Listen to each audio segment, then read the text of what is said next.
Mark Grayson has every reason to snap. He's seen heroes die, cities fall, even his father become Earth's greatest villain. In a world as brutal as Invincible, it sometimes feels like every new tragedy is tempting Mark to abandon his ideals. We've even seen other versions of Mark from across the multiverse give in to that darkness and become the very monsters they once fought. So why doesn't our Mark Grayson ever turn evil? What makes him different? Mark Grayson starts off as the ultimate optimist. He's 17, a total comic book nerd, and he's thrilled when his powers finally kick in. His dad, Nolan Grayson, is the legendary Omni-Man, basically this world's Superman. From day one, Mark idolizes him, wanting to be just like his father, a hero who saves the day with a smile. In Season 1, we see Mark clumsily learning to fly, stopping petty criminals, and balancing homework with hero work.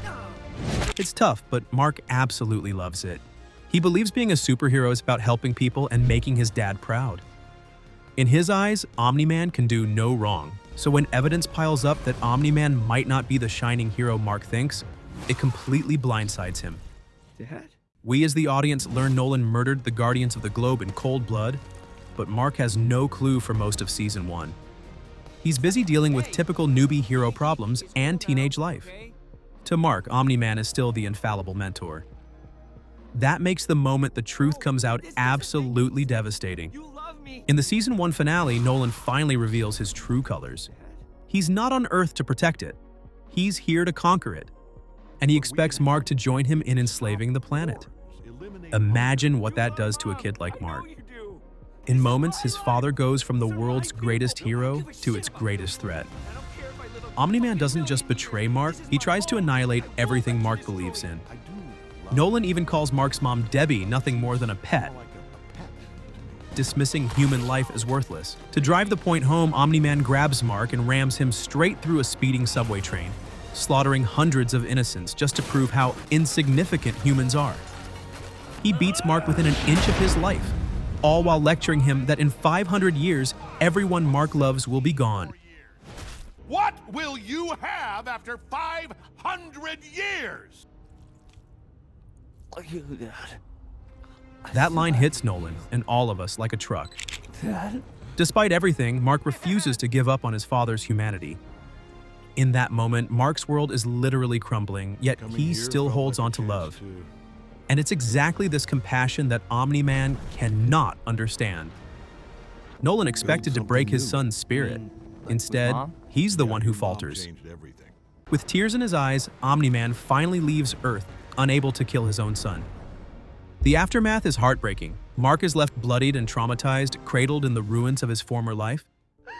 Everything he thought he knew about being a hero has been shattered. How do you come back from your dad calling your mom a pet, nearly killing you, and decimating a city? A weaker person might have snapped right then, sworn revenge on the world, or closed off their heart to avoid ever hurting like that again. But not Mark. When asked what he'll do next, his answer is painfully ordinary. Finish high school, I guess. Oh. It's almost absurd after all that, but it shows Mark is still himself. He's shaken to his core, but he doesn't turn cruel or vengeful. If anything, he's more determined to make sure no one else ever suffers like that again. Yet, as Season 1 closes, Mark clings to his fundamental goodness. He refuses to become what his father tried to make him. The question is, how long can that goodness last when the next challenges come knocking? With Omni-Man gone after Season 1, Mark suddenly finds himself as Earth's primary protector, a role he's nowhere near prepared for. Season 2 forces him to grow up fast, and it is brutal. Mark does his best, but being the #1 hero means facing threats that make bank robbers look like child's play. He's trying to live up to an ideal of heroism that's now been cracked, and every misstep is a harsh lesson. One of the hardest lessons comes when Mark teams up with his father for a mission off-world. In Season 2, Episode 4, Mark and Nolan confront a squad of Viltrumite soldiers on the alien planet Thraxa.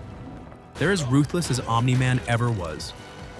During the battle, Mark refuses to kill, it's a line he won't cross, trying desperately to be a different kind of Viltrumite than his father.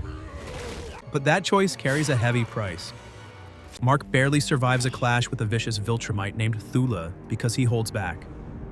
Nolan ends up captured by the enemy, and the Viltrumites massacre the Thraxan population in retaliation. Mark's mercy indirectly costs countless lives and leaves his dad in enemy hands. He tried to do the right thing, and it blew up in his face. Mark is left guilt-ridden and shaken. Omni-Man's parting words were to fight like a Viltrumite. And now Mark can't help but wonder if his father was right. Meanwhile, Mark's personal life takes a hit as well. His girlfriend Amber tries to stick by him, but leading a double life means Mark keeps letting her down. At one point, a Viltrumite agent, the formidable Anissa, even threatens Amber's life to get to Mark. It's a terrifying wake-up call about how just being close to him puts those he loves in danger. Not long after, Amber breaks up with Mark, unable to handle the constant danger and disappointment. Losing his first love is yet another gut punch for Mark on top of everything else. By the end of Season 2, Mark is at his lowest point. Each victory has felt hollow or come at too great a cost. Perhaps the darkest moment comes when Mark faces the vengeful scientist Angstrom Levy, whose experiments with parallel worlds went horribly wrong, and who blames Mark for it. In the Season 2 finale, Angstrom lures Mark into a trap, and Mark, frayed and furious, goes all out. He brutalizes Angstrom, nearly killing him. For the first time, Mark crosses the one line he swore never to. He truly believes he's killed someone, and it eats him alive. By Season 3, Mark is drowning in guilt. He's questioning himself on every level. Were his ideals just naive? Every time he tried to spare an enemy or trust someone, it backfired. When he finally unleashed his full power and anger, he became a person he never wanted to be. He even quits working with Sissel's Global Defense Agency, disgusted by everything. At this point, a dark path lies open before him. Mark has every reason to become cynical, violent, even tyrannical, just like Omni-Man. Then comes the cruelest twist. The enemy Mark thought he killed, Angstrom Levy, survives, and he returns with an army of Invincibles from across the multiverse, each one a version of Mark that did succumb to darkness. Mark is about to face the one opponent he fears most, himself. Season 3 does not pull its punches, literally or figuratively. You can't just kill people and pretend it's no big deal. You killed the guy who broke Mom's arm. What do you want me to do? End my torment, please! Enough!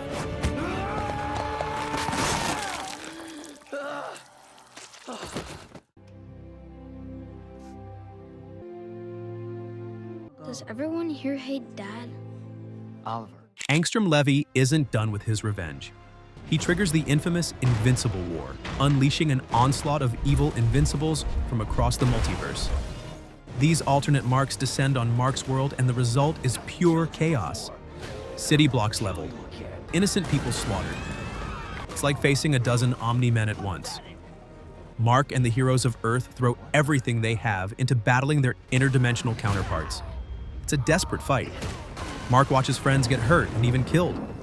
Rexplode, the trash-talking teammate who once annoyed Mark, sacrifices his life to stop one of the evil Invincibles.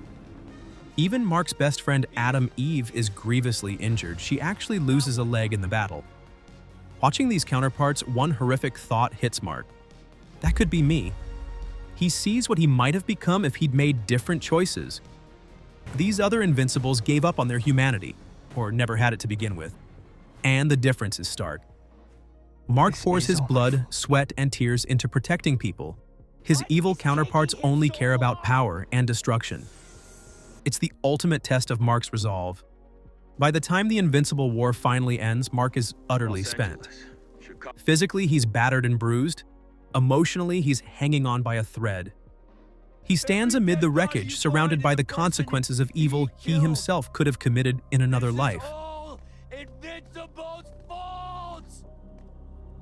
And just when he might catch a break, another threat arrives to knock him down again. A vicious Viltrumite named Conquest comes to Earth looking for a fight.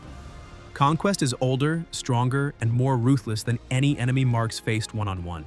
Mark, after everything, is in no shape mentally for another fight. Mark hesitates, haunted by the carnage that followed the last time he went all out.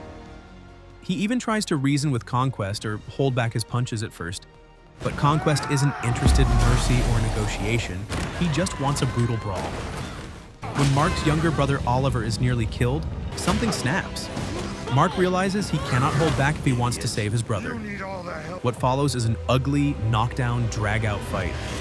Mark unleashes everything he has to finally take Conquest down, with a little help from allies. He even double-checks that Conquest is dead, remembering how letting Ångström live led to disaster. But victory tastes bitter. In the aftermath, Mark isn't celebrating. He's angry, grief-stricken, and exhausted. All the death and destruction weighs on him.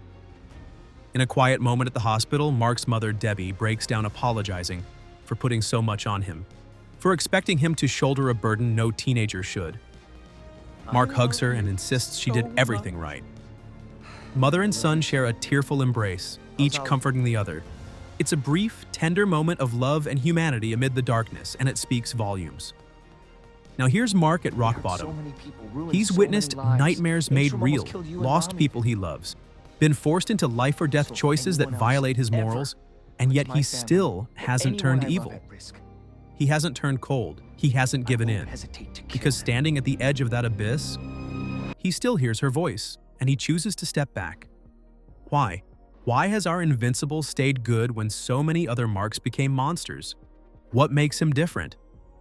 The answer lies in what that hospital scene represents, the one constant that's anchored Mark since day one. Mark Grayson's secret weapon against evil was never his powers, it's his upbringing. The one thing all those dark alternate Marks lacked was Debbie Grayson. Debbie raised Mark with love, compassion, and a firm sense of right and wrong. She taught him that he didn't have to live up to Omni-Man's legacy or become the strongest being in the universe. He just had to be the best version of himself. That simple human lesson became Mark's moral compass. Every time Mark was tempted to give in to anger or despair, the thought of his mother's faith in him pulled him back. Debbie is Mark's tether to humanity. Without her, Mark might have ended up just like those other Invincibles, all power, no empathy. In the end, it wasn't strength that saved Mark. It was the voice that said, "You don't have to be like him." And he chose to listen, again and again. I love my boring, powerless, everyday run-of-the-mill mom. And I love my asshole son.